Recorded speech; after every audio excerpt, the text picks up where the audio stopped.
Dummy, dummy, be smart. He said that fool, you weren't cool. He took a book to your school. Be smart, dummy, dummy, be smart.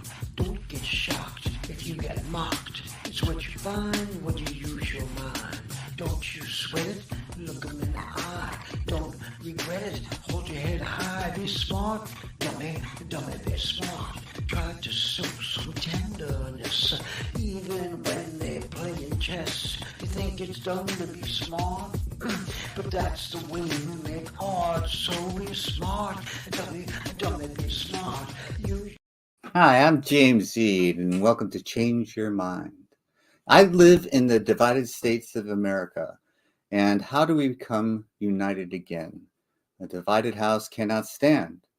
So, first off, we have to realize that united does not mean, uniformity does not mean, united does not mean uniformity. Sorry, I'm just waking up. And I think that, we don't have to look alike, talk alike, dress alike. So we have to become tolerant of others and their different views. And sometimes we try to change other people's minds. But I think at the heart of it, it's time for us to start worrying about our own minds. And how do we change our minds? Can we change our minds? And if we can, it's an inside job. So each week I bring on a topic that I need to think about more.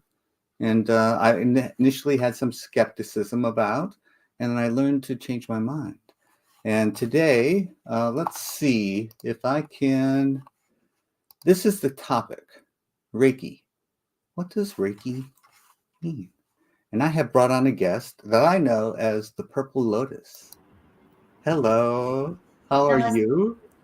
I'm very well, thank you. How are you doing? I am doing just terrific. I'm happy to have you on the show. But I wanted to know that at first when I heard this, Amanda May, Anand May, say your name for me. Anandmay. Anand May, thank you. And so my tongue is stupid and I stumble over words, but I'm here I first heard about Reiki and I was thinking, who is this Reiki guy? And I learned that it was one word and it was spelled like I just showed, spelled like that, right? Yes. So far, so good? Okay. Yes. And now I understand you're considered a grandmaster of Reiki. Is that right? Yes. Yes, You that's are. correct. Okay. Now I'm a chess player and the grandmasters in chess are excellent chess players. They're the best. Is that what you are in Reiki? We'll find that by the end of the show. Okay. So the essence of Reiki, the way I understand it, is that you use energy to heal. Is that correct? Yes, that's Okay. correct. Now my first initial reaction to this is energy healing. I've got a bridge to sell you. What are you trying to tell me that I don't possibly believe that energy is healing, that you could heal by energy? I mean, I come from the Western civilization where we either use a scalpel or give you a pill. So what is this concept of energy healing? Can you tell me in 90 seconds what you're So, talking about? first of all, thank you so much, and I'm honored to be here and to share my views or whatever I have learned so far in past 10, 12 years. So, first of all, we need to understand Reiki comes across as one word, but it is actually two words in Japanese, Rei and Ki. So, Rei means life force or the universe's energy, and the key, sorry, the ray means life and key means force, so together it is like universe's force or the life's force. And in the Western world as well, Jim, uh, everybody knows that we all are made up of energy. Everything has an energy, if even if you say it's a non-living thing or a living thing. And what happens is, how we understand is, what is emotion? Emotion is energy in motion. Mm. So when that gets stuck in somewhere in our body or in our mind, that creates issue.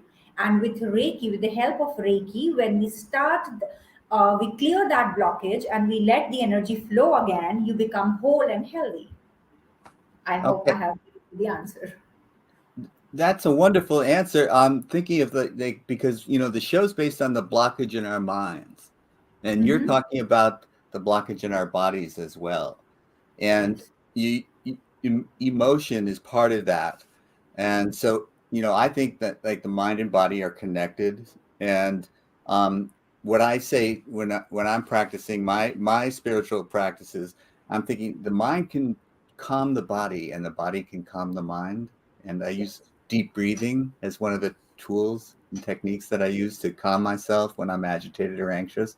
And um, so describe to me, how could you change a blockage? What do you do if there's a blockage in my mind or in my body?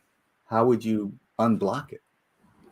Okay, so first of all, how Reiki works is that a person becomes a channel first, and we call them a Reiki. We call them Reiki channel. So first of all, the person themselves gets healed for 21 long days. They have to do particular practice every day for 1.5 hours. Some different like some form of meditation they have to go through for 21 days, so that they become a vessel, a channel, and then the Reiki channels can channelize the universe's energy. So in India or in all the civilization, we have learned this, that the body is made of 5 elements. Yeah. So it's air, it's water, it's fire, it's Mother Earth, and it's Father Sky.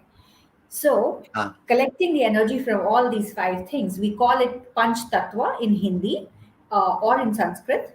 So, when we collect the energy from all these things, we can channelize the Reiki channels, can send the energy through, like from them to the person through their hands. And that is why it's also called the hands on healing.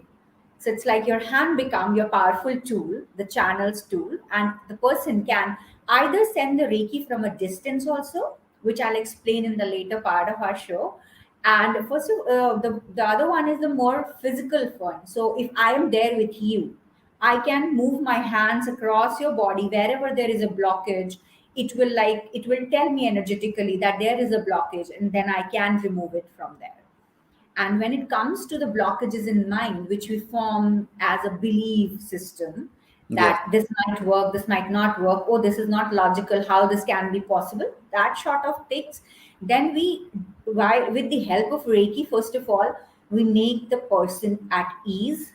And then we ask a couple of questions as well. And then we put the intention that, okay, I am rigid. I know that I'm very rigid and I have a belief system, but then I'm willing to change.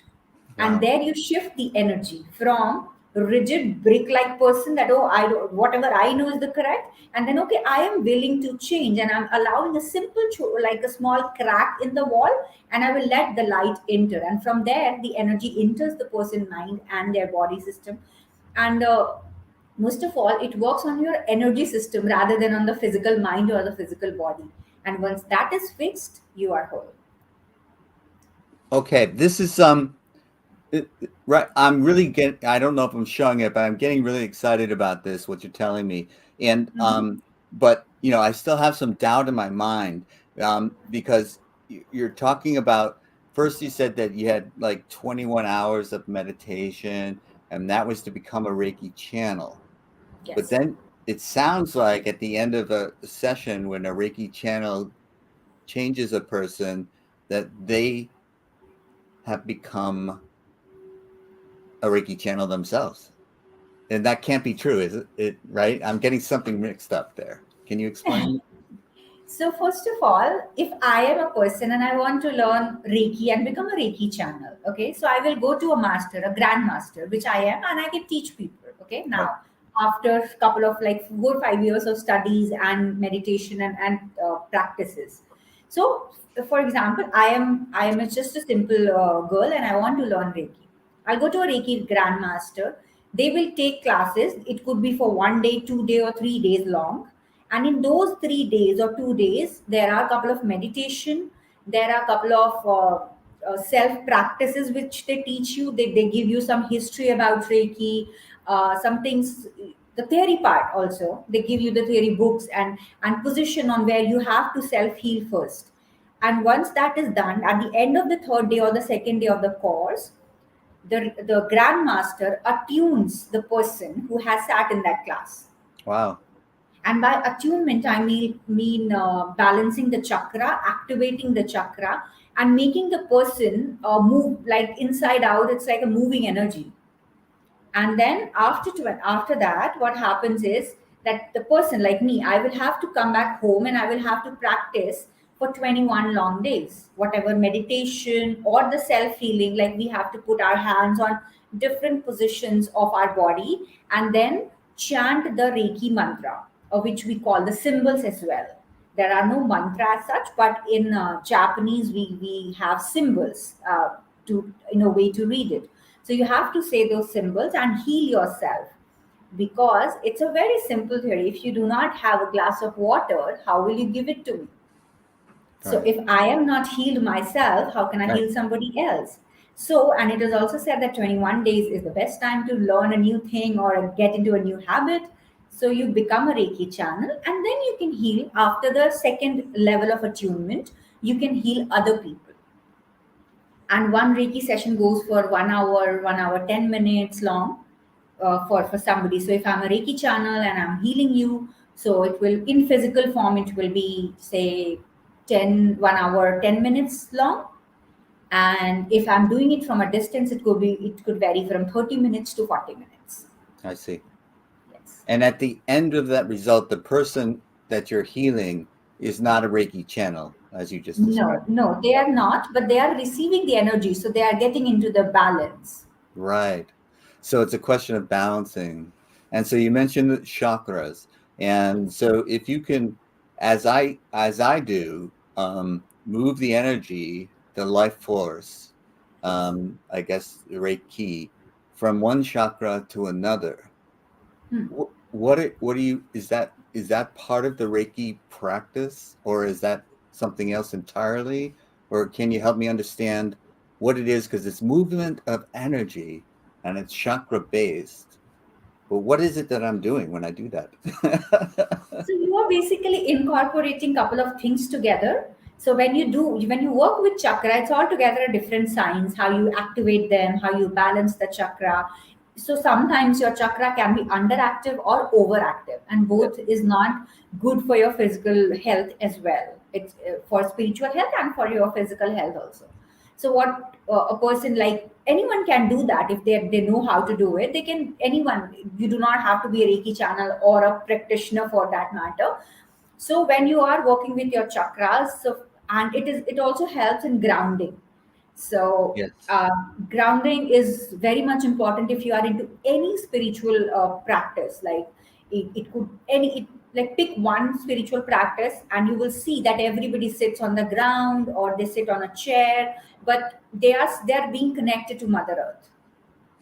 So that's the yeah so that's something where or I mean in that process also we activate or we balance the chakra, and we use that. So when you are moving your energy, you are just playing with your chakra and balancing them, but you can incorporate it with different modalities, because now when I say I am being trained in about 24 different healing modalities. And so I incorporate Reiki, and then I incorporate journey healing or maybe EFT together, Uh-huh. and uh, and then I can play around with it. So Well, that's yeah, sounds like astonishing to me that you can do that. The question that was popping up in my mind is that I know when I can tell, or at least I'm kidding myself maybe, but I think I can tell when my chakra is undeveloped, and I can concentrate and help to energize it. But yes. I'm really unclear on how I detect it being overdeveloped. I think with your hands, maybe I could see you doing sensing it, but Hmm. how could I internally sense it? Or can you help me understand that at all? Yes. So what happens is that every chakra is associated with emotion or a body organ or a physical organ like that. So for example, we take that heart chakra. Okay, the color is green Right, and it's situated right in the center of your chest. right, If it's underactive, it will stop you from loving, right? It will stop you from loving yourself, or anybody else for that matter. Anything related to love will seem like far gone. Why did you pick that when you were looking at me? I don't know. And when it's That's overactive, that's when I was working on. But we'll get back to that. Okay, so when it's overactive, you tend to give more. You become a giver. So being underactive and overactive are like the two parts, like two separate poles of on the same spectrum. But if it's in the balance, you are equally giver, equally receiver. So when it's underactive, it feels very difficult to receive anything. It could be love, it could be gift, it could be a compliment for that matter. If somebody is complimenting you, you're like, oh, what's the hidden agenda? Why the person is complimenting me?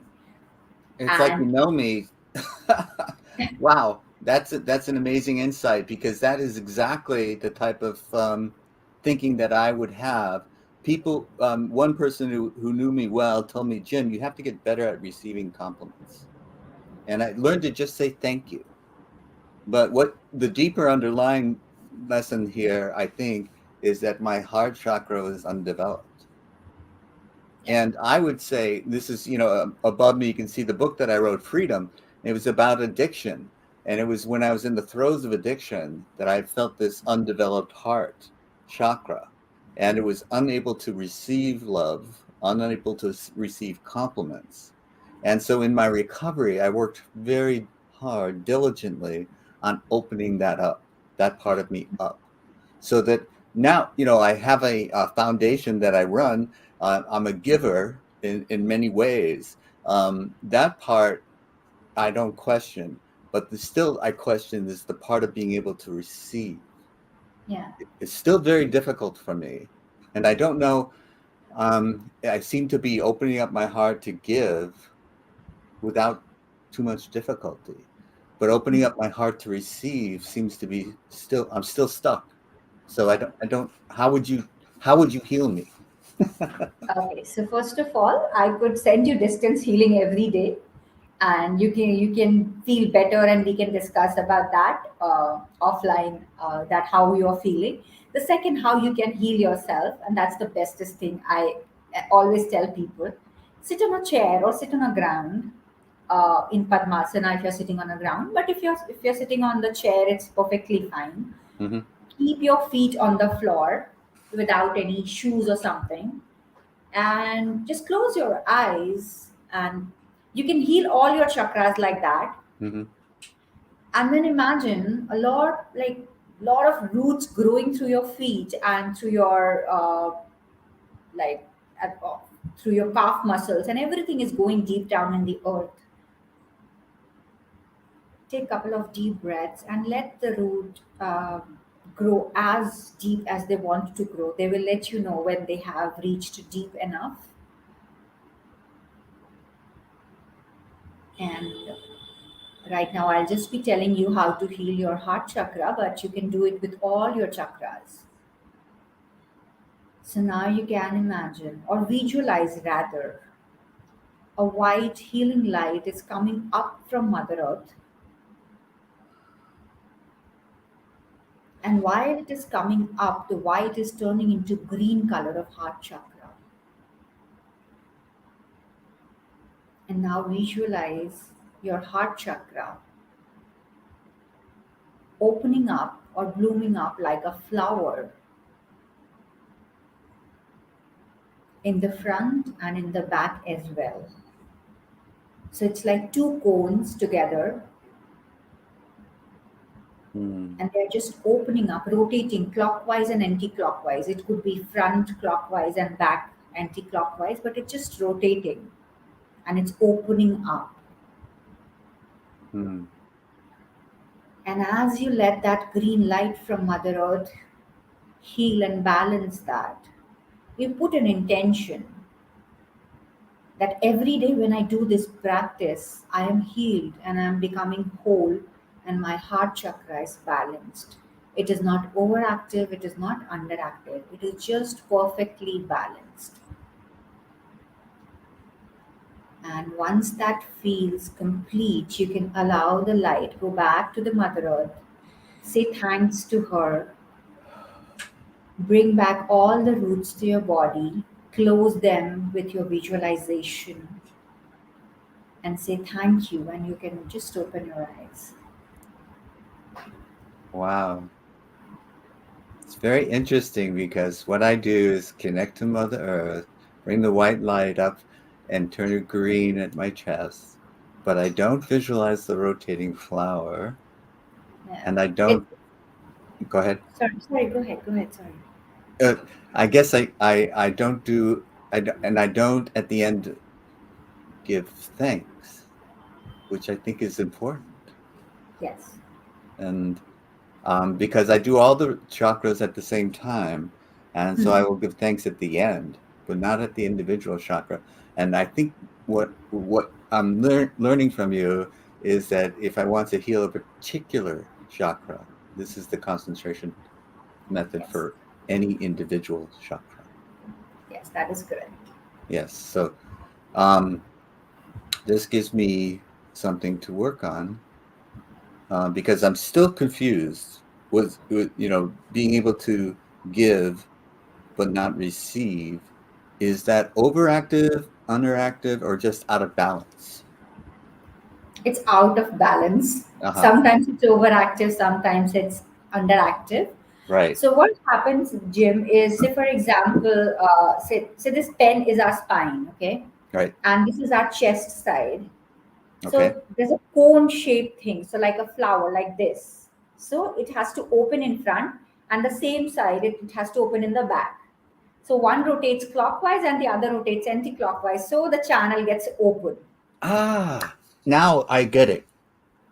That just that okay. Thank you. That was the missing piece for me. Yeah. So The that's how it opening of the works. channel. That's actually wonderful for me because I need that visualization. Otherwise, I get into my head where it's better for me to be visualizing a little bit outside of me. And And that mechanism, whichever way I'm turning, it yeah, is a good visual for me. So yeah. thank you very much for that. You're welcome. Yeah. And also, you can do it like in one sitting, you can do it with all your chakras. Like you can rotate your starting from the root chakra to your crown. So you start from the root because it's the closest to the Mother Earth and it's the chakra for our survival. Right. It keeps us connected to the Mother Earth. It helps us trust people. It helps us with money, which is very important in this world to Sure. survive. So that's a chakra of survival. So we start from the root chakra, we come up to the third eye chakra, and when we go to the crown chakra, which is little above our head, we make a fountain of violet color. We Say do that. not open Say that one more time. You make a fountain. of the violet color, crown chakra. So it's like the energy is coming up Okay. So here, and then it's like what color is this? the third eye chakra. It's indigo. Third eye is indigo, so that is different from violet. This is I'm having trouble picturing. Indigo is what darker than the violet that you're talking about. It's a Yeah, violet fountain. is purple. It's basically purple color, vibrant purple. Indigo is shade of blue. Got it. Indigo, dark blue.